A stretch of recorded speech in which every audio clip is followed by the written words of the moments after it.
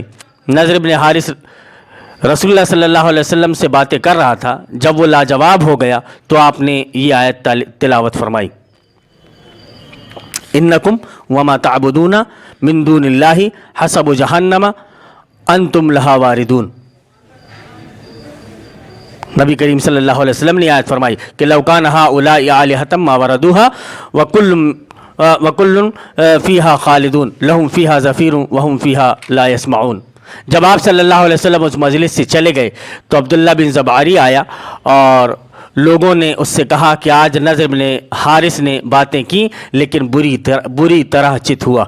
اور محمد صلی اللہ علیہ وسلم یہ فرماتے ہوئے چلے گئے.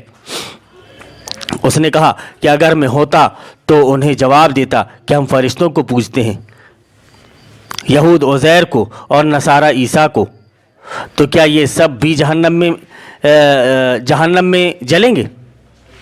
ایک حربہ اس نے پھینکا کہ بھائی ہم عزیر کو پوجتے ہیں، ہم فرشتوں کو پوجتے ہیں، یہود جو ہیں یہ عزیر کو پوجتے ہیں اور نصرانی یہ عیسیٰ کو پوجتے ہیں، تو کیا یہ سب بھی جہنم میں جلیں گے؟ سب لوگوں کو یہ جواب بہت پسند آیا. جب حضور اکرم صلی اللہ علیہ وسلم سے اس کا ذکر کیا گیا تو آپ صلی اللہ علیہ وسلم نے فرمایا جس نے اپنی عبادت کرائی وہ عبادت کرانے والوں کے ساتھ جہنم میں جائے گا. یہ بزرگ اپنی عبادتیں نہیں کراتے تھے، یہ لوگ تو انہیں نہیں بلکہ شیطان کو پوج رہے ہیں، اسی نے انہیں عبادت کی راہ بتلائی ہے. نبی کریم صلی اللہ علیہ وسلم نے بیان فرمایا کہ یہ جو کچھ بھی جو بزرگ گزرے ہیں، عزیر علیہ السلام، عیسیٰ علیہ السلام، یا یہ جو فرشتے ہیں جن کی یہ عبادت کرتے ہیں، انہوں نے اپنی عبادت کی طرف نہیں بلایا، یہ خود ان کو پوجتے ہیں.